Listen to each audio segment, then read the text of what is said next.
My name is Michael Pelletier. I am the founding executive director of the Institute for Global Engagement here at the University of Houston. I'm a junior. I started 2.5 years ago, so in a sense this is my junior year.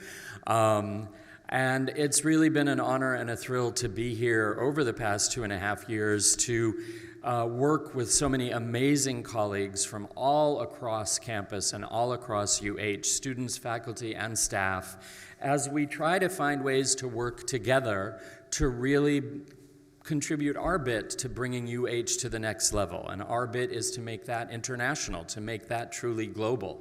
And when I started, I told the provost, the then provost, and President Couture that in a sense I had the easiest job in the world because UH is already so incredibly international and so incredibly global. And so in a way, it's a really easy job. It's also an amazingly pleasurable job to bring colleagues together from so many different parts of the university to talk about things that they love and that they are so incredibly knowledgeable about. And that is what brings us here today.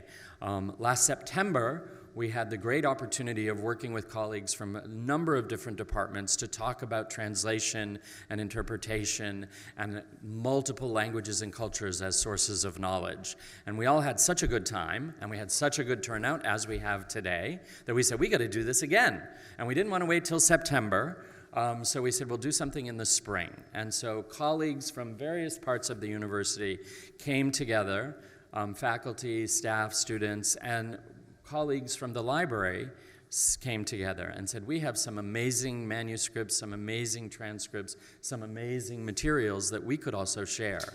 And so all of that led to everyone working together and pulling together to today's program on looking at ancient traditions of knowledge and talking about how we translate those knowledges and those sources and what that means. And here, as I promised, rolls in some technology.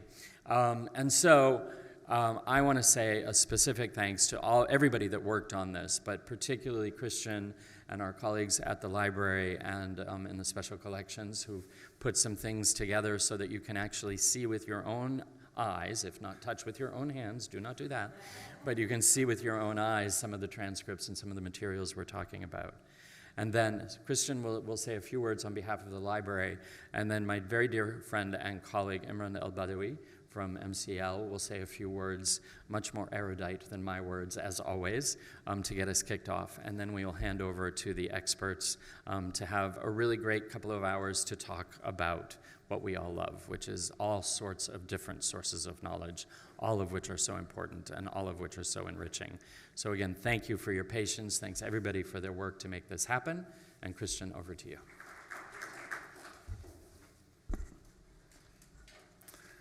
Thanks. My name is Christian Kelleher. I'm the head of the Special Collections Department here at UH Libraries, and I want to express my appreciation to the Institute for Global Engagement and the Department of Modern and Classical Languages, and to welcome you all on behalf of the libraries and Interim Dean Christina Gola to what will be an interesting opportunity to hear from several campus scholars.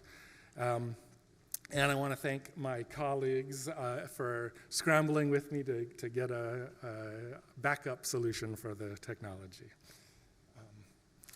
when that finally gets in place.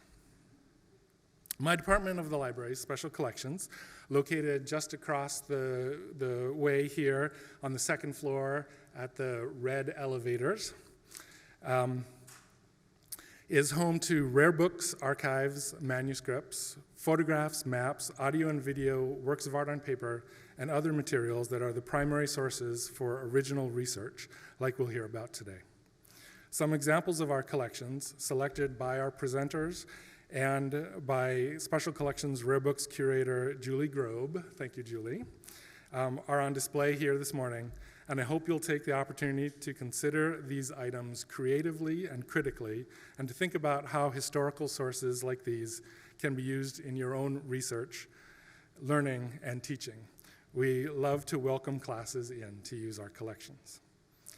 Like the library that houses us, Special Collections is open to the public. We get visitors from on campus, from our local communities, and around the world, and I hope that we'll see you there as well. So thank you, and welcome, Emran. All right. Thank you so much, Dr. Kelleher. Thank you so much to Ambassador Pelletier, Stacy Michael, Director, of course, Julie Grobe, and many others for this terrific event. My name is Emran El-Badawi. I am Chair of the Department of Modern and Classical Languages. I myself find my home in the classical languages, so I'm here among the sort of close family unit of my colleagues. Don't tell the others. I was thinking to myself when I was driving over here today, I'm like, what could happen that would allow me to speak just a little bit longer? And alas, anyway. So I'll speak as long as fate would have me do it. And if it's a little bit longer than anticipated, then hopefully there won't be too many regrets as they set up. What I wanted to say, friends, today is, of course, so the Department of Modern Classical Languages serves many purposes at the University of Houston. It, of course, partners with the UH Libraries and with IGE, the Institute for Global Engagement. Thanks to Ambassador Pelletier, we have now a great deal of programming and collaborations between faculty, students that has made us able to do our job better. We, of course, serve the Texas State Core. We serve the College of Liberal Arts and Social Sciences language requirement, and of course our students. The department itself is comprised of 13 programs in language and culture, including Arabic, Middle East, Chinese, classics including Greek and Latin, which are represented today, French, German, India studies, also represented today, Italian, Japanese, Jewish studies, Korean, Russian, Vietnamese, world cultures and literature, and beyond. We want to take over the planet, as you can tell. So, who wouldn't want to somehow be involved? We also have 8 undergraduate and graduate and 1 graduate degree in language, culture, and film. We, of course, have a thriving program in global cinema studies.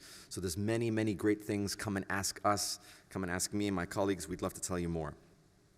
I wanted to take this opportunity today to just sort of pause for a moment and ponder the significance of translating wisdom and the translation of knowledge from one civilization to another. Myself, as a trained scholar in Arabic, Middle East, and Islamic civilization, it's sort of a Middle Earth, middle civilization where where the civilization itself was translating a lot from the ancients and contributing to the moderns. There is one individual I'm happy to share this later on. The book published in the 10th century in Baghdad, famously known as the Fihrist, F-I-H-R-I-S-T. It's actually a Persian word referring to catalog. This is basically a catalog of human wisdom and civilization, right? Looking at manuscripts. Its author, Ibn Nadim, was an Arab-Persian mix. He himself was a bookseller, and in the Arabic language, there is actually no distinction between the word library and bookshop. The word mektaba it means library and bookshop, and the reason for that is just how enterprising and entrepreneurial the early Arabs were, and they were during Islamic Civ, that they were buying and selling everything, including books. Something to keep in mind. So in this catalog of the 10th century of really human knowledge and wisdom, there are 10 chapters. Let me just enumerate them quickly. The first chapter is on the Quran, its language, calligraphy, its relationship to the Torah and the Gospel. I'll pause. There's a beautiful Torah scroll. My colleague, Dr. Tamper Rosenau, can tell you more about that. And of course, ending with the Quran. It's very important for us to realize that also in our day and age, that religious scriptures and all canonical texts have conversation partners. They have a reception history. There is, of course, in the back as well, one of the vitrines over there has 2 Quran manuscripts from the 12th and 18th century, from the Mamluk and Ottoman era, when Turkish-speaking populations were very powerful, and for a time the most powerful gunpowder empires in the world. So there's a lot to say about it, but again, beautiful manuscripts which you can consult in the back. Back to Ibn Nadim's Fihrist, the catalog. Chapter 2 is about grammar. Chapter 3 is about hadith, which is basically the most basic unit of wisdom in Islamic Civ.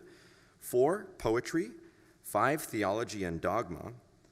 6, the law, which is the longest chapter. 7 is on philosophy and ancient sciences, and he dwells quite a bit on this. I'll return to this in a second. 8, entertainment literature. 9, religious doctrines. And 10, alchemy. You have here a snapshot, a cross-section of just wisdom across the ages. It's a fantastic book, and again, happy to share more about it later. What I wanted to say, when I wanted to read a little bit about the origins of human wisdom and knowledge and language to you all. So some of the stories that Ibn Nadim preserves for us from over 1,000 years ago, he says the following: the types of sciences, the kinds of books, and the forms of questions have increased, as have the sources from which things indicated by the stars are derived. This increase from what existed before the reason for these things were made clear, in very philosophical language, and human knowledge about them was described by the Babylonians in their books, learned by them by the Egyptians, and applied by the Indians in their countries. So it's one of many, many miniature snapshots of how wisdom is acquired and transmitted. There are a couple of other, let me just skip over a little bit here.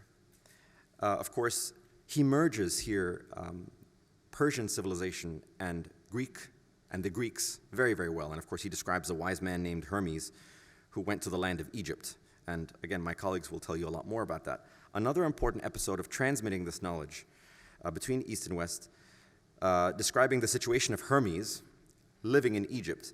It says this situation lasted in Babylon in particular until Alexander, the king of the Greeks, set forth from a city of the Greeks named Macedonia to invade Persia. Then when he, Darius III, refused to pay the tribute still imposed by the people of Babylon and the king of Persia, he killed him, taking possession of the kingdom, destroying cities, and the story continues. Knowledge is being transmitted now through kingship.